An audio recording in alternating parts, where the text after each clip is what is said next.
À tous les enfants de Dieu qui sont sur cette chaîne, j'aimerais vous parler du psaume 82, verset 6. La Bible dit, nous sommes des dieux et que nous étions tous des enfants du Très-Haut, ou que nous sommes des enfants du Très-Haut.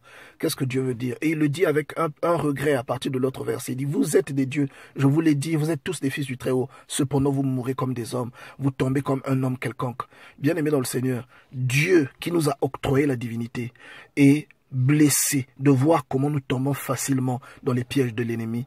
Il voit comment notre nature divine, que nous avons héritée de lui, n'arrive pas à nous maintenir dans une certaine position. Comment notre soi-disant foi en Jésus-Christ n'arrive pas à nous délivrer de certaines choses. Bien-aimés dans le Seigneur, nous sommes tombés dans un piège très profond.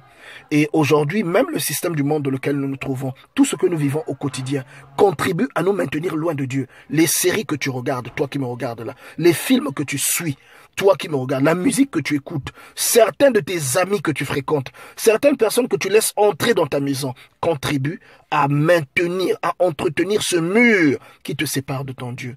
Bien-aimé dans le Seigneur, souviens-toi d'Abraham et de Lot. Il a fallu que Abraham se sépare de Lot pour que quelque chose se passe dans sa vie.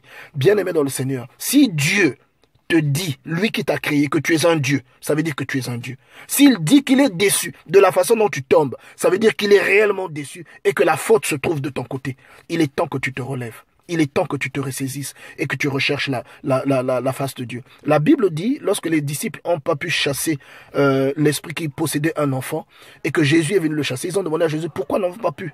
Jésus leur a dit, ce genre d'esprit ne sort que par le jeûne et par la prière. Il y a un problème, toi qui regardes cette vidéo, qui te persécute depuis des années.